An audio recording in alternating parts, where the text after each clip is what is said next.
Hello students, আমার চ্যানেলে তোমাদেরকে স্বাগত। প্রত্যেক ক্লাসের জন্য এই ক্লাসটি ইম্পর্টেন্ট হতে চলেছে। সেটি 5 থেকে এবং ক্লাস 10 পর্যন্ত ভয়েস চেঞ্জ। গ্রামারের একটা ভীষণ গুরুত্বপূর্ণ পার্ট ভয়েস চেঞ্জ। দেখো, প্রেজেন্ট ইনডেফিনিট টেন্স দিয়ে কিভাবে ভয়েস চেঞ্জ করতে হয়, অ্যাক্টিভ ভয়েসকে কিভাবে প্যাসিভ ভয়েসে নিয়ে যেতে হয়, সেটা আমরা এখন শিখব। আগেও একটি ক্লাসে আমি এগুলো শিখেছি। এখন আরও 5টি উদাহরণ নিয়ে আমি তোমাদের সামনে এই প্রেজেন্ট ইনডেফিনিট টেন্সে ভয়েস চেঞ্জ কীভাবে করবো সেটা আমি তোমাদের সামনে দেখাবো। প্রত্যেকটা ক্লাস, ঠিক আছে, সেটা 5 হতে পারে, 6, 7, 8, 9, 10, প্রত্যেক ক্লাসের জন্য কিন্তু এই ক্লাসটি কিন্তু ভয়েস চেঞ্জ ভীষণ ভীষণ ইম্পর্টেন্ট। ঠিক আছে, একদম ভিডিওটা প্রথম থেকে শেষ পর্যন্ত দেখবে। আর অবশ্যই এই ভিডিওটা অবশ্যই বেশি করে একটু শেয়ার করে দাও, ঠিক আছে, কারণ প্রত্যেকে শেখার দরকার। গ্রামার কিন্তু শিখতে হবে। আরেকটা কথা মনে রাখো, গ্রামার যত বেশি প্র্যাকটিস করবে তত তোমরা কিন্তু গ্রামার রপ্ত করতে পারবে। প্র্যাকটিসের ওপরে কিন্তু কোনো কথা হবে না। অঙ্ক যেমন প্র্যাকটিস করতে হয়, গ্রামারও কিন্তু ঠিক ততটাই প্র্যাকটিস করতে হয়। গ্রামার প্র্যাকটিস করলে তুমি অবশ্যই গ্রামার রপ্ত করে ফেলবে। দেখো, হি ওয়াশেস দ্য ব্ল্যাক কার, এখানে প্রথমে কাজ হবে, এখানে দেখবো এটি কোন টেন্সে আছে। দেখো, ওয়াশেস, তাহলে ওয়াশেস দেখে বলতে পারছি আমরা ভার্বের সঙ্গে এই ভার্বের সাবজেক্ট যেটা আছে থার্ড পার্সন সিঙ্গুলার নাম্বার, তার সঙ্গে ভার্ব এস বা ইএস যোগ আছে, তাহলে এটা প্রেজেন্ট ইনডেফিনিট টেন্স, এটা দেখে চিনলাম। ঠিক আছে, এবার এখানে সাবজেক্ট হলো, এই ভিটা হলো সাবজেক্ট, ওয়াশটা হলো এটা ভার্ব, আর এই যে দ্য ব্ল্যাক কার এটা কিন্তু আমরা বলছি অবজেক্ট।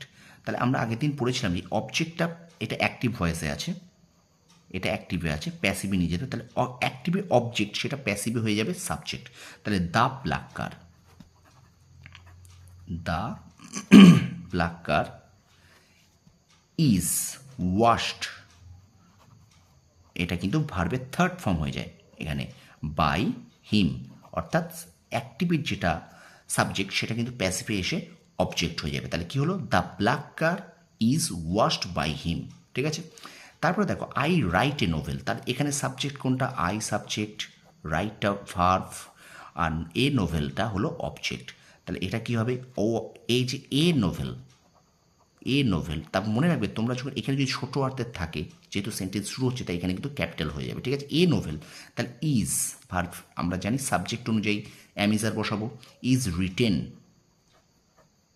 রিটেন বাই মি, আইটা হয়ে যায় মি। ঠিক আছে, তারপরে দেখো, she delivers the letters, she delivers the letters, তাহলে এখানে কী হবে, দ্য লেটার্স, এখানে আই হবে, delivers, the letters delivers,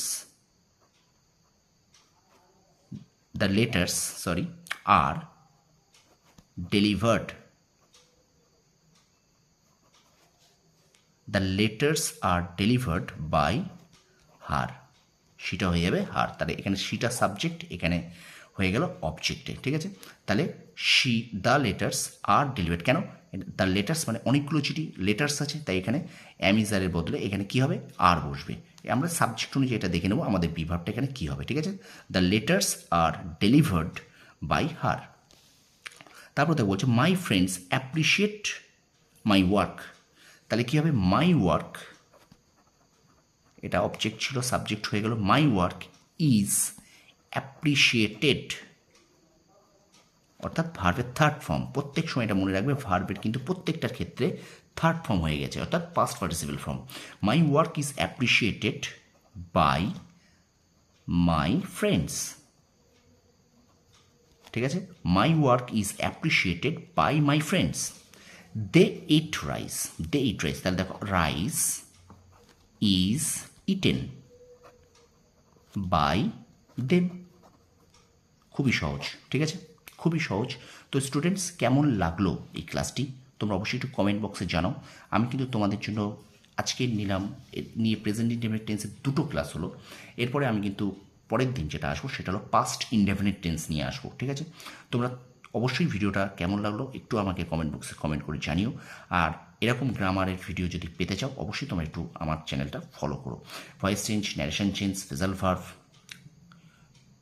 clause, প্রত্যেকটা আমি কিন্তু তোমাদের একদম হাতে ধরে শেখাবো প্রত্যেক ক্লাসের জন্য, যেটা গুরুত্বপূর্ণ হতে চলেছে। ঠিক আছে, ভিডিওটা ভালো লাগলে অবশ্যই আমার চ্যানেলটা শেয়ার করো। আর অবশ্যই তোমরা যারা নতুন আছো তারা অবশ্যই চ্যানেলটা সাবস্ক্রাইব করে রেখো, আর পাশে থাকা বেল আইকনটি প্রেস করে রেখো। ঠিক আছে, তোমাদের যদি বুঝতে অসুবিধা হয় তোমরা কমেন্ট বক্সে জানিও যে স্যার এই জায়গাটা আমি বুঝতে পারিনি। ঠিক আছে, আমি তোমাদের চেষ্টা করবো কমেন্টে উত্তর দেওয়ার। ঠিক আছে, তোমরা সফল হও, তোমাদের সাফল্য কামনা করি। ধন্যবাদ।